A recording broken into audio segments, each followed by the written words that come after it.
Hello everyone, it's Thursday and you're watching Within the Frame. I'm Kim Bo-kyung. Today is a big day as South Korea and Japan take their first steps toward restoring bilateral relations between the two countries. President Yoon Suk Yeol is in Japan, marking the first visit by a South Korean president in 4 years, following Yoon's predecessor Moon Jae-in's visit to Osaka in 2019 to attend the G20 summit, and the first in 12 years by a South Korean president for a summit with a Japanese leader.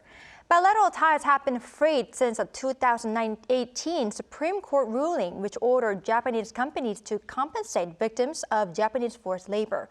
Japan, however, has refused to offer compensation, claiming those issues were addressed by a 1965 treaty between the two countries. This led to increased tensions between the two sides, with Japan restricting exports of materials used in memory chips and South Korea scrapping its military intelligence sharing agreement, GSOMIA, with Tokyo. But as the Yoon administration makes efforts to improve relations between Seoul and Tokyo, the South Korean government announced a plan to compensate the victims through a public fund operated by a South Korean foundation without the direct involvement of the Japanese firms responsible. Now, this resulted in the country's leaders agreeing to hold a summit less than 2 weeks after the compensation plan announcement.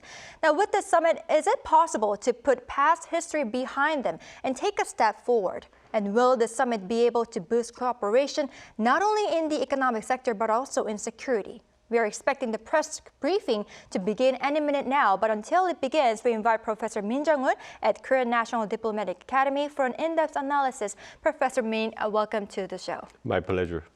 Right. Now, before the press briefing starts, on March 6th, Seoul offered Tokyo concessions on South Korean court orders for compensation over wartime forced labor. And now, less than 2 weeks later, a summit is taking place in Tokyo. Could we say that Japan, too, was acknowledging the urgent need to mend ties between the two countries? Right. Yes, I agree with you, the opinion about that, because along with South Korea, Japan is also very eager to restoring or revitalizing the relations with South Korea, because the South Korea is a very important regional partner for Japan, security in the security and economic aspects. So the Japanese government and the Japanese people welcomed what the Yoon Suk Yeol government did for the wartime first labor issue, so like compensation plan, third-party compensation plan. So in terms of that kind of the positive reaction about the Yoon Suk Yeol government decision, so the Japanese government or the Prime Minister Kishida could invite President Yoon to Tokyo this time. Right. Now, you see, eyes are on how Japan would reciprocate following Korea's gesture on the forced wartime labor issue. And what kind of remarks do you believe would come out during the press briefing by Japanese Prime Minister? Personally, I hope that the Prime Minister Kishida will make the true apology for the victims and probably the promise for the active participation of the Japanese companies related to the first labor, like the Nippon Steel and Mitsubishi, the heavy industries. But I think that will be very hard or difficult.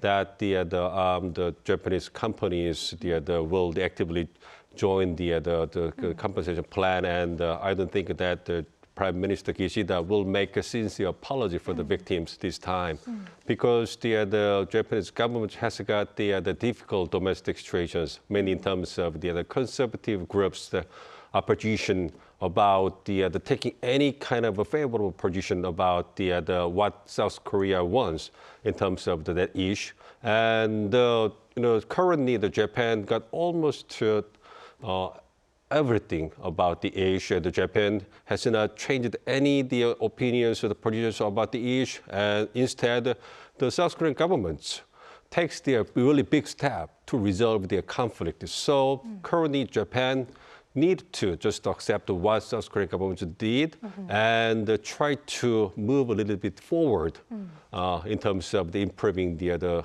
relations between the two countries. Right. So there is a possibility that there wouldn't be a sincere apology from the Japan's side, right? But currently, as far as I know, nearly 60% of South Koreans are already against the government's plan. And without such sincere apology, if Fumio Kishida doesn't make any, how do you believe South Korean government will have to deal with this in domestic area?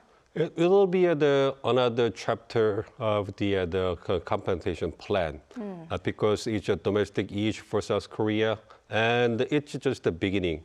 It means that South Korean government needed to make a consistent effort to persuade the victims and the related the civil groups to follow what the current South Korean government did for the issue and why South Korean government needed to make such a difficult decision about the issue. And in terms of that kind of dialogue and the constant effort to listen and persuade and the back and forth, it'll take some time, I believe, personally I believe, but that will be the very critical gesture that South Korean government should take for the victims. So it'll take some time, but if the South Korean government make consistent, sincere efforts to cope with the situation with the victims, I personally believe that the situation will get better and better over time. Right. I really hope the situation will be improved. Now, moving on to the economic sector. Right. This just coming in. The press briefing is about to start, so why don't we take a look at the press briefing? Cutting in right away. Let's take a look.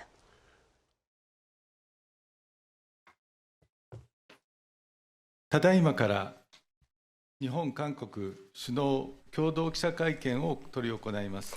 We are going to begin the press conference of our South Korea-Japan summit. First of all, Prime Minister Kishida will make his remarks, and then President Yoon will.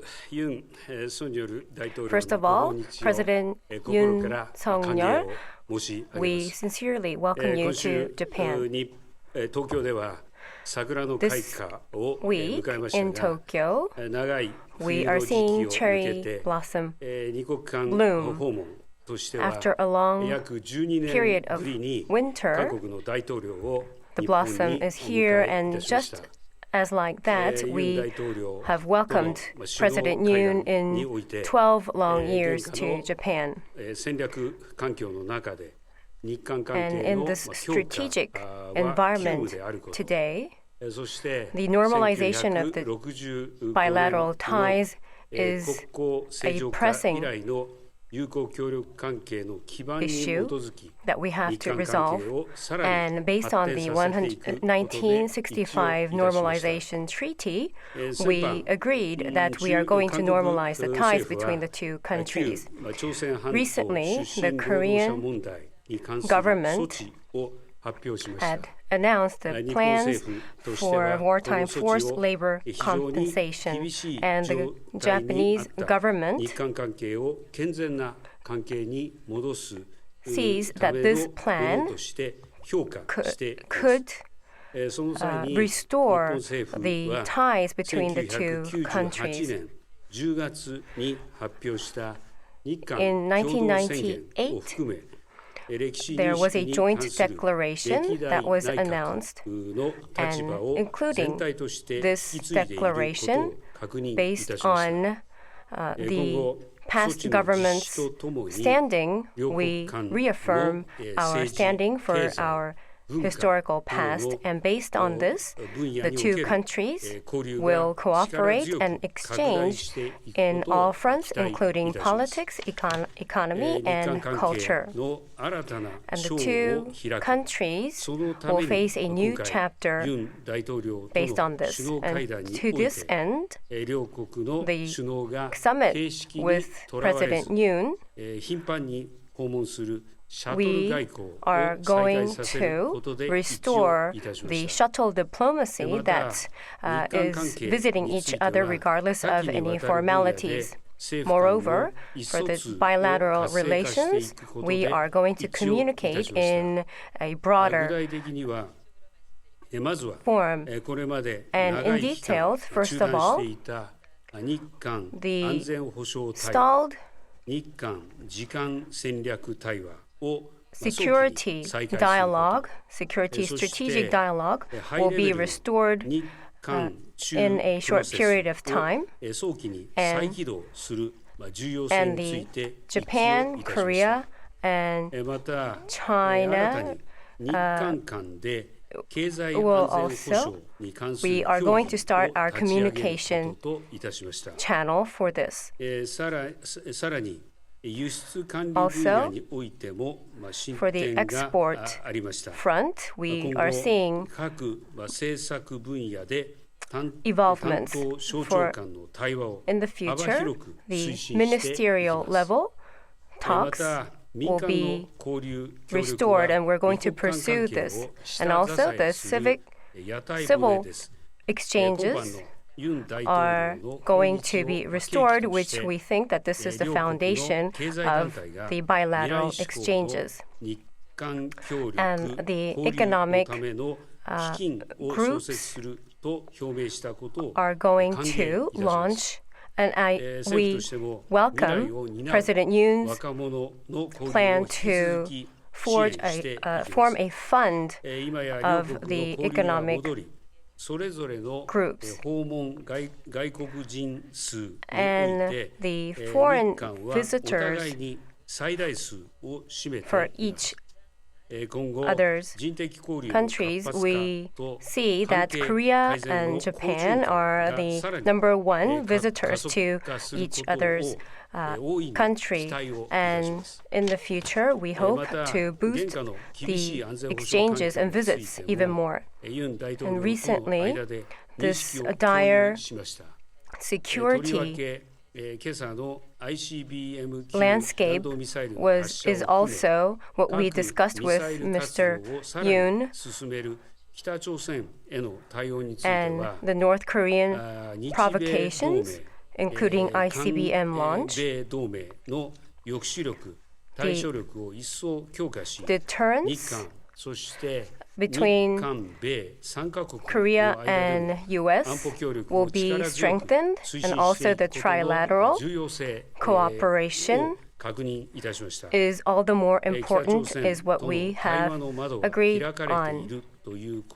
And the dialogue with North Korea is open still, and about the kidnapping of the Japanese people by North Koreans, President Yoon supported our stance in terms of this issue. And Indo-Pacific importance in this political landscape is also what we have reaffirmed and agreed upon. And the need for us to cooperate to deal with global issues. President Yoon's visit to Japan this time is a great step forward in restoring the bilateral ties between our two countries.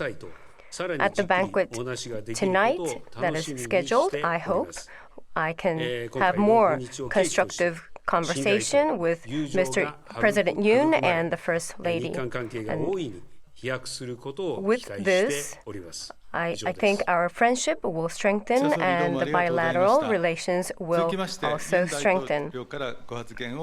Next, President Yoon will make his remarks.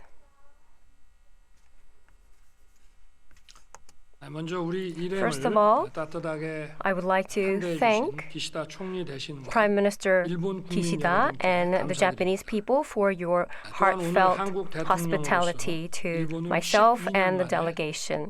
And as the President of Republic of Korea, I have visited Japan in 12 years, and I'm very delighted to be here. At the timing of taking office, thinking back the bilateral ties with Japan, the situation then and what we're seeing now, I think it is very meaningful that we are here today. Korea and Japan share the universal values of democracy, human rights, and rule of law. And in the front of security, economy, and global agenda, we cooperate on this front, and we have to cooperate very closely to deal with such issues.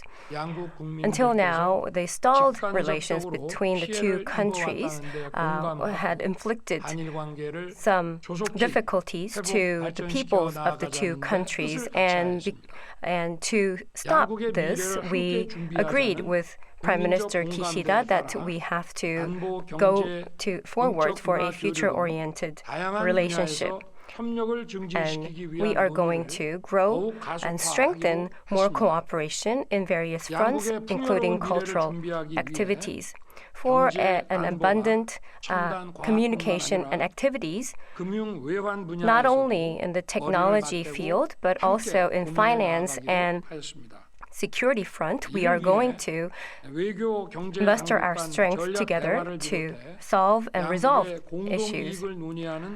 And consultative bodies that can discuss various issues are going to be restored in a swift manner. And including launching of the economic cooperation, many consultative bodies will restore and will be launched. Prime Minister and myself, we agreed that, and we mustered our strength together, and we have announced the wartime forced labor compensation plan, and with this, a future-oriented relationship between the two countries, a basis for this has been formed. Today, Japan had lifted the export curbs on 3 chip materials, and Korea also withdrew the WTO complaint. And based on this, we are going to promptly start our conversation on this front. The future generations will cooperate, and for them to exchange, we also agree that the two governments should support such exchanges. And to this end, the Korea-Japan Future Fund will be launched, and this was what we have agreed upon. And with this fund, we are going to, and I hope that the Japanese government supports this fund to form and to pull the future-oriented relationship of the two countries. North Korea has launched an ICBM this morning, and together with Prime Minister Kishida, we discussed on this topic. And the threat, the provocation of North Korea is threatening the future of not only Northeast Asia, but the global community. And to address the North Korean provocation, nuclear provocation, Korea and Japan, Korea, US and Japan cooperation is pivotal. The Indo-Pacific strategy and Korea and Japan's Indo-Pacific strategies will also be pursued, and to this we are going to closely cooperate with the global community. And the global order based on universal values has led to world peace, and we are going to uphold this world peace, and we're going to cooperate on this front as well. Looking back on the past, and based on the 1998 Kim Dae-jung and Nobuchi Declaration, we are marking 25th year of this 1998 declaration. And to uphold this 1998 declaration, we hope that we believe that this is the first step for the two countries to leap forward to a new future. And by using the shuttle diplomacy, we are going to actively cooperate. Thank you very much. どうもありがとうございました。それでは日本のプレスおよび韓国のプレスから Thank you very much. We are going to open the floor to the reporters from Japan and Korea to questions. If you have any questions, please raise your hand.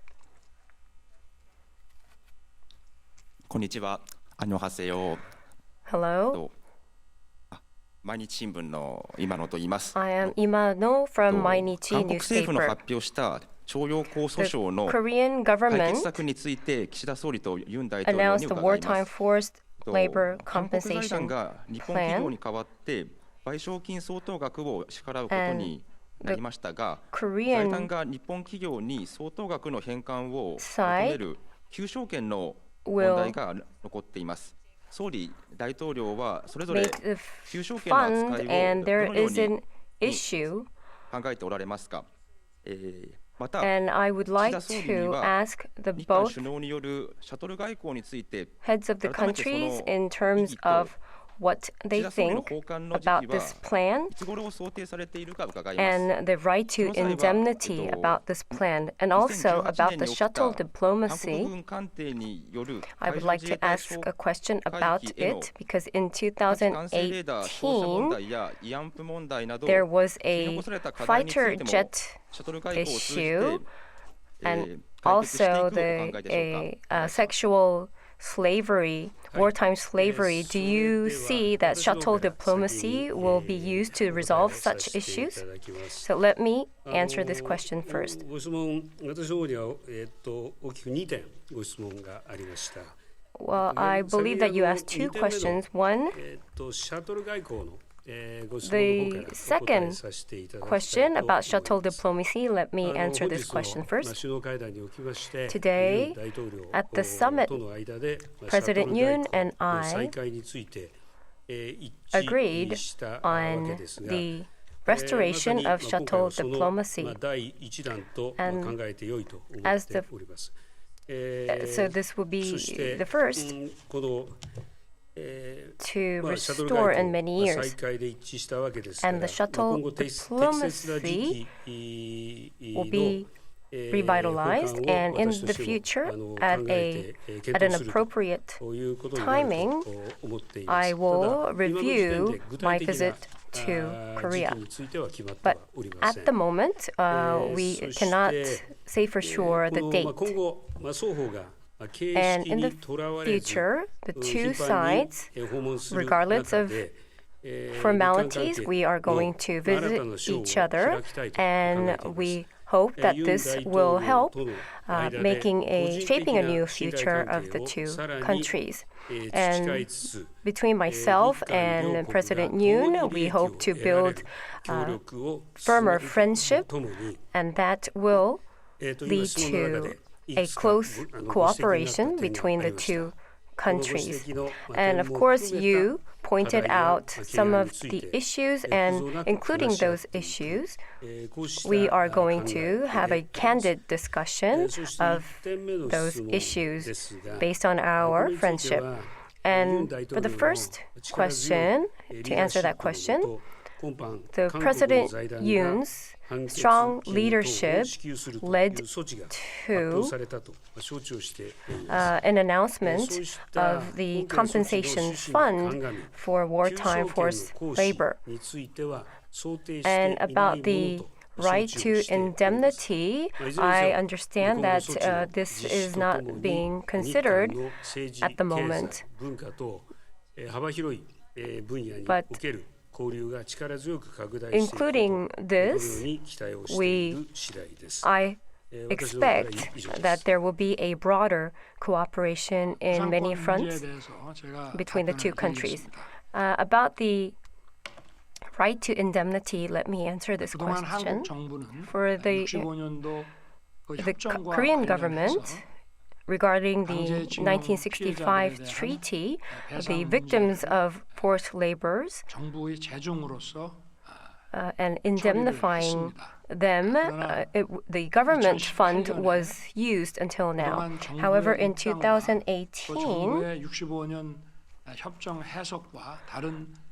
there was a ruling that went against the Korean government's stance. So the Korean government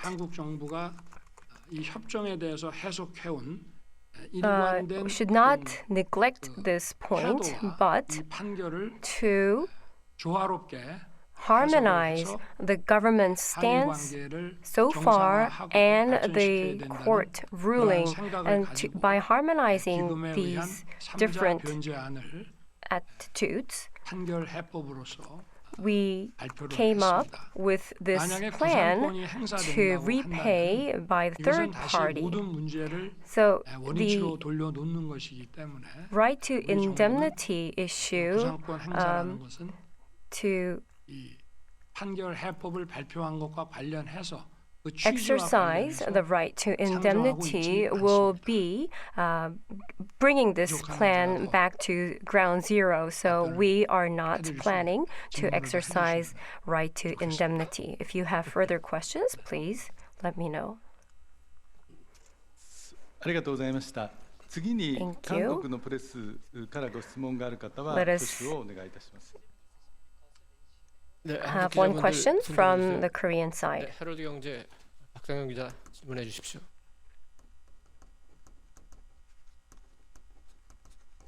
안녕하세요. 건니치와. Hello. 헤럴드 경제 소속 I'm from 박상현 from Herald 이렇게 두 정상께 Economy. 질문을 드리게 돼 뜻깊게 생각합니다. 한국 취재기자단의 It is very meaningful to be here today. So I have collected the questions from our press. 국익을 많이 강조해 오셨습니다. 최근에 이렇게 President Yoon, you have always stressed on the national interest, and I understand that your plans are also based on the national interest.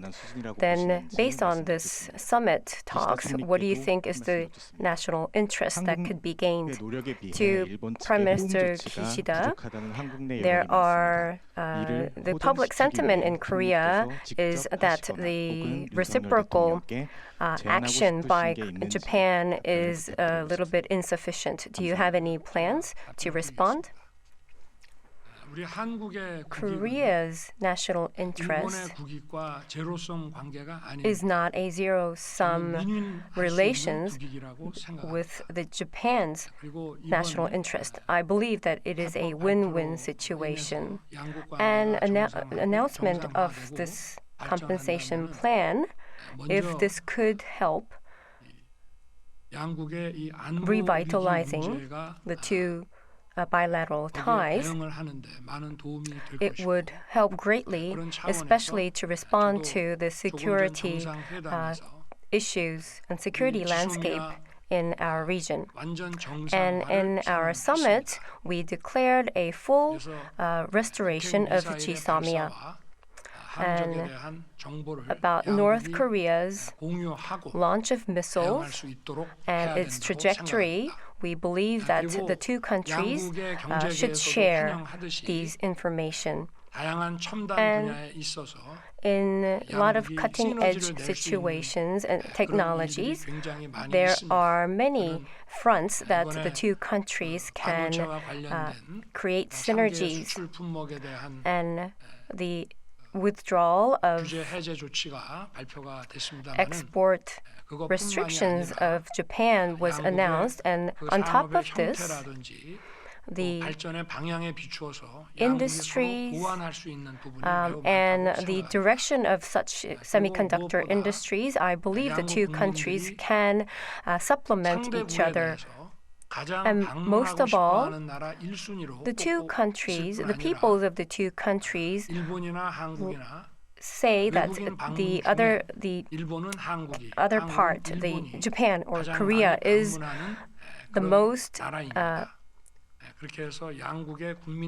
the country that they would like to visit most. And seeing this, we believe that we can rekindle the exchanges between the two countries, and we believe that this could lead to a better future of the two countries, and I believe that will be a national interest that could be gained with an advanced relations. So let me answer the question. First of all, the Japanese government, the announcement by the Korean government on the 6th of March it would be a great help to leap our bilateral ties forward that was stalled by the 2018 Korea Supreme Court's ruling. And the two countries, the economy, politics, and cultural exchanges would be expanded and revitalized. And about reciprocal measures, I believe during our summit, we have seen several reciprocal measures that we could offer, and in the future, we will steadily show our reciprocal measures in the future. And as President Yoon has visited Japan in 12 years as the President of the Republic of Korea, as mentioned earlier, the shuttle diplomacy will help greatly to bring the bilateral ties to a next level. And myself and President Yoon, we reassured our trust between each other on a personal level as well. And we believe that this would lead to a better relations. So with this, we will close the Korea-Japan Summit press conference. Thank you very much for your time. And President Yoon and Prime Minister Kishida will leave the venue.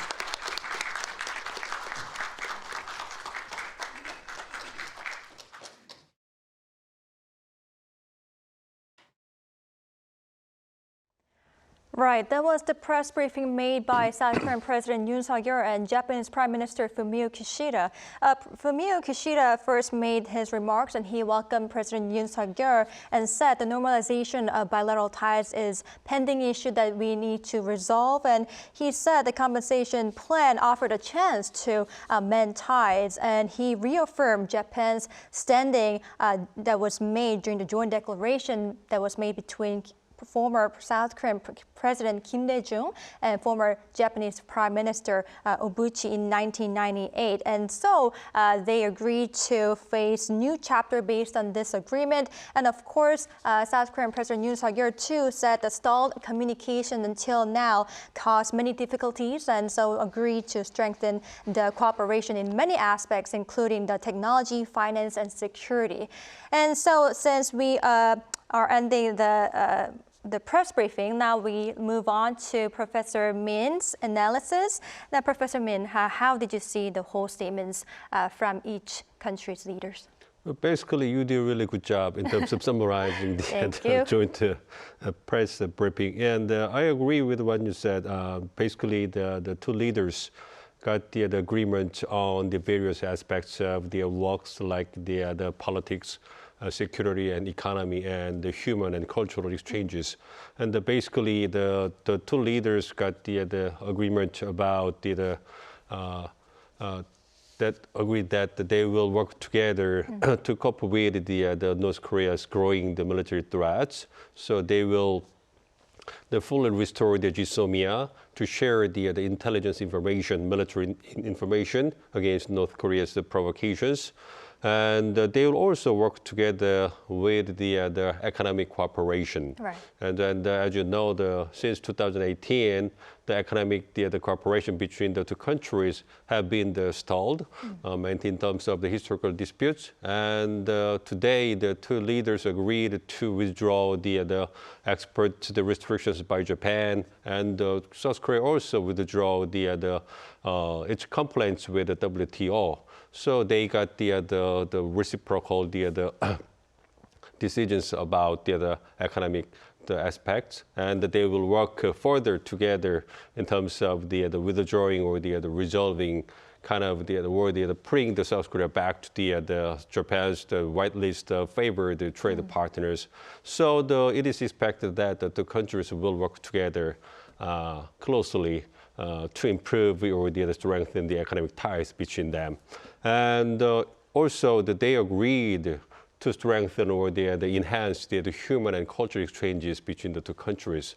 So basically, what they mentioned during the joint press briefing was just going well with what experts expected before the summit today. So this is the beginning of the revitalizing the two countries' relations, and in terms of the developing the shuttle diplomacy in the coming months, and the two countries, the relations would get better and better and over time. Right. Two leaders have been kept saying that they are going to resume the shuttle diplomacy, and so I'd like to tap on each aspect of area right now. First of all, what is shuttle diplomacy? What is the definition of it? When was it started, and why was it suspended for around 12 years? The shuttle diplomacy between the two countries got about the 2 decades the history. And when the two countries got just the positive the perceptions on each other, except the historical disputes or the territorial disputes, there the shuttle diplomacy and the overall relations between the countries were good. And when the overall the relations between the two countries were good, shuttle diplomacy worked. But when the two countries got a little bit sour, difficult situations over the historical disputes or the territorial disputes and other disputes, then the shuttle diplomacy just paused and got some problems. And just the back and forth and the recurring, the kind of problems over decades. And as you know, the shuttle diplomacy was just suspended at the end of the 2018 when the South Korean Supreme Court ruling on the wartime, the forced labor, and then about 7 years, or 6 or 7 years, and the shuttle diplomacy resumed, I think. But the shuttle diplomacy is very important because it's a top level diplomatic relations and the dialogues between top leaders.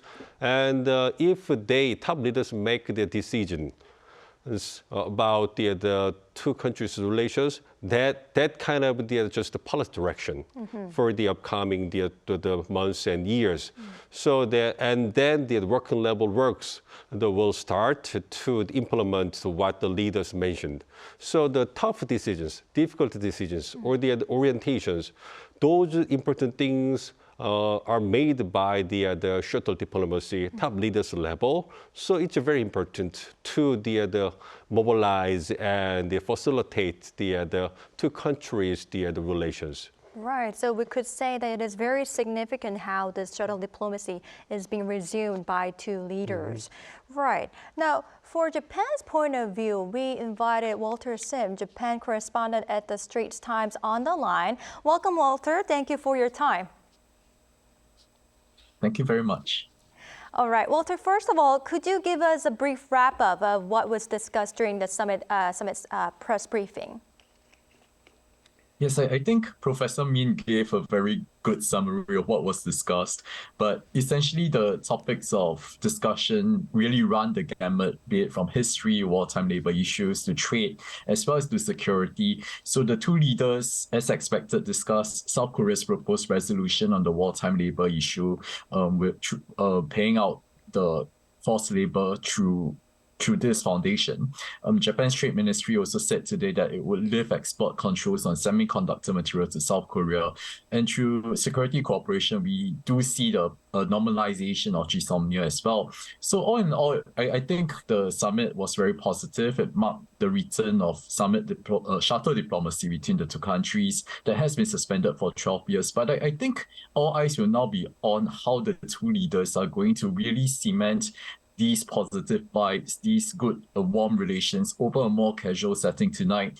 And I think they are going to have sukiyaki for dinner and then after that, adjourn for some omurice. Right. So this summit offered a chance to cement the bilateral ties that have been, in bad situation. Now, Walter, how is the atmosphere in Japan over the summit overall? Is Japan viewing this summit a turning point to mend ties between the two countries as well? Definitely, and the atmosphere has indeed been very warm. I think it's also very heartening to see how the close exchanges at the people-to-people level.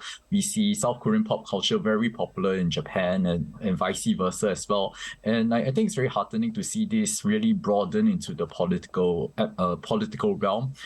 Japan sees this as a turning point. Otherwise, I don't think they would have agreed on the resumption of shuttle diplomacy. But I think given that there were no announcements on this point today, I think we still have to see whether Prime Minister Kishida does invite President Yoon to his hometown of Hiroshima this May for the G7 summit as an observer, and whether Mr. Kishida also visits Seoul later this year, as has been reported in the media here. Right, I see. Now, Walter, many South Korean media outlets were actually eyeing on how Japanese Prime Minister would remark on Seoul's wartime forced labor compensation plan. How do you believe Japan would see the Prime Minister's remarks that was made during the press briefing on the issue? Exactly. I think that's a very important question, and Prime Minister Kishida did reiterate that his government stands by the 1998 agreement that the then government struck with South Korea.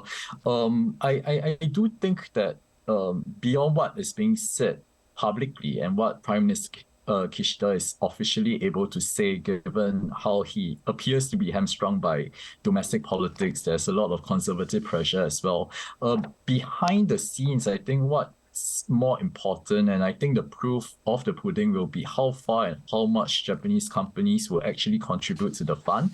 The Japanese government, Foreign Minister Hayashi last week said that the government would not object to Japanese companies making any voluntary donations. And I think that would be really the mark of how far Japan is willing to pay out to contribute to the solution proposed by President Yoon.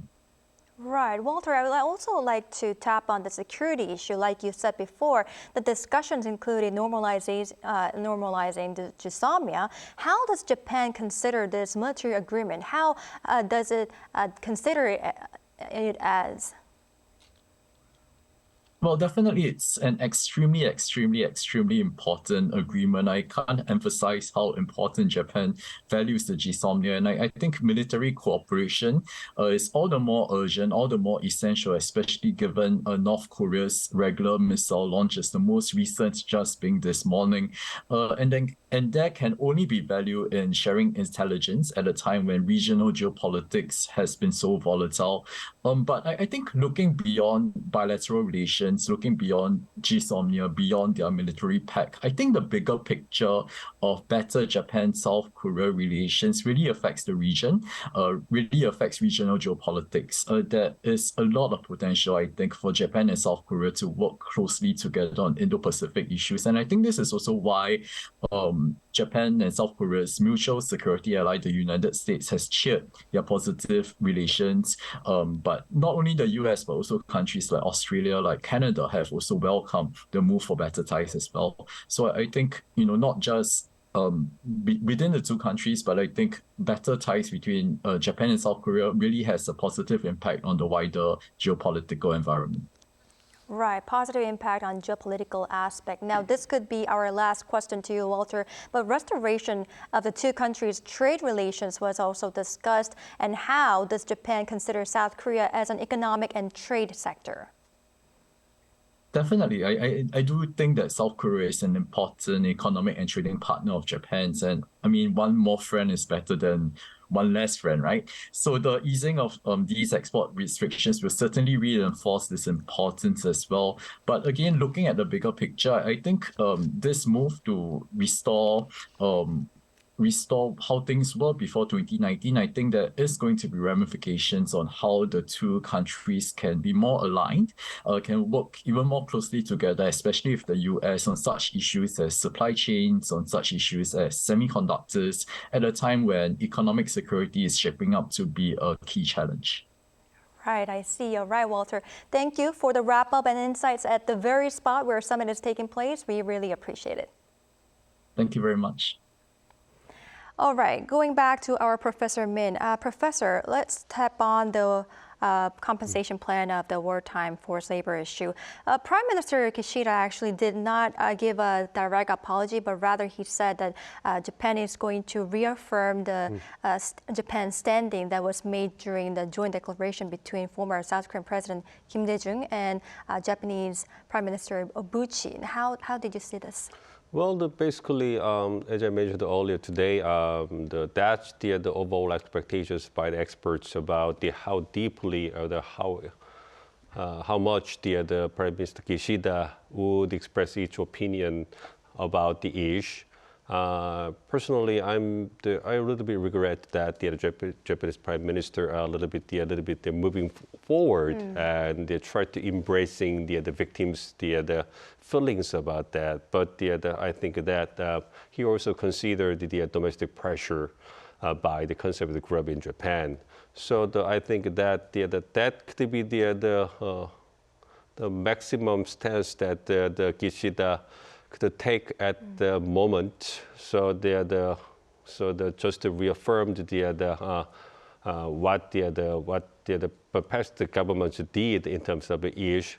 But probably if the two countries' relations would get better, and then the Kishida would have the more space and room to move forward in terms of embracing that issue and a little bit the expressing more active, proactive the opinions about the approaching the true apology or the making the Japanese companies to actively participate in the kind of the economic the fund or something like that. But at this moment, unfortunately, the Prime Minister Kishida just reaffirmed what the past Japanese government did. So. Yeah. Right, so that was the best option he could take considering the domestic politics. Right, one more on wartime forced labor issue. Business lobbies of South Korea and Japan will each create a fund to support various cooperation projects as part of the resolution to the law over Japan's wartime forced labor. What are your thoughts on this? Basically, there are two ways of doing that. The first of all, on the Korean side, there will be the kind of the public foundation the fund will be donated by the domestic businesses, and then the fund will be allocated to the victims if they want. But unfortunately, the plan has been already rejected by the victims, so we'll see what will happen in terms of that kind of the fund in the coming months. And also the two leaders agreed to establish kind of the Korea-Japan the partnership for future. It's a kind of a little bit different type of fund, but it's for just the fund, the future-oriented relations between the two countries. And there we can see the kind of space and room that the Japanese companies could participate in the putting some money in there. So and that could give some kind of the space for South Korean government to persuade the victims and the public opinion. But we will see what will happen. Right. Now, moving on to the economic sector, Professor. 44 months since the export curb were in place, Japan has lifted its curbs on export of chip materials to South Korea. What significance does this have, and what economic impact is this going to have in South Korean economy? Well, I think that that's basically the benefit for both countries. But in my personal opinion, that's a little bit more gift to Japan, because when the Japanese government made the decision about restricting the exports to South Korea, so many people in South Korea got some the concerns about the future of the Korean industry.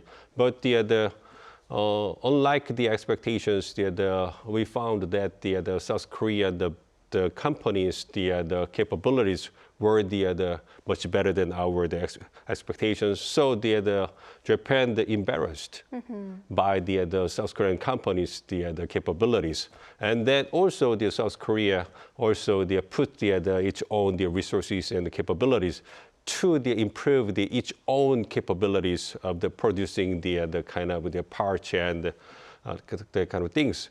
So in terms of that effort, the South Korea got much better situations in terms of producing the vital or core parts of the high-tech industries. Right. So and the Japanese government also found that the Samsung and the other Hyundai and the SK, the big South Korean companies are really important clients for the countries, the businesses. So this kind today when the Japan just withdraw the export restrictions, personally I think that the Japanese businesses got the better receptions about that. I see. Let's move on to the security sector as well. So the normalization of GSOMIA, which is General Security of Military Information Agreement. First of all, what is GSOMIA, and what significance does this have regarding the security threats that South Korea and Japan are facing together? GSOMIA is kind of military intelligence, sharing pact or agreement. It's mainly designed to cope with the threat by North Korea. And when North Korea made the nuclear and the missile provocations, and South Korea and Japan got the influence. But Japan got the much concern because it's a lack of its intelligence and the military technologies and the capabilities to detect what the North Korea is making provocations and what technologies the North Korea used and what kind of the information of the missiles and the nuclear bombs or something like that. So Japan had to rely on the U.S. technological capabilities and the South Korea's human resources about that. So the GSOMIA is the very important and probably the most or the best the intelligence sharing agreements among three countries: South Korea, U.S., and Japan. So the maintaining or the full restoring the GSOMIA means that the trilateral cooperation among the three countries will be fully restored. So Japan, South Korea, U.S., South Korea, U.S., Japan, got all the three countries got the benefit from the GSOMIA. Right. So it's a very important military symbol of the trilateral cooperation. Right, I see. Now, Professor Min, how should the two countries consider each other amid this era of complex crisis, uncertainties in global geopolitics, North Korea's provocations, and disruption in industrial supply chain? Well, we are witnessing the era of the uncertainty. As you mentioned, we got the very grave the threats by the North Korea, and we also have the long time the threat posed by the China's rise, and we also got the serious climate change, and the U.S. is also posing the kind of the threat in terms of reshaping the global supply chain. It's like the new Cold War era, some people say.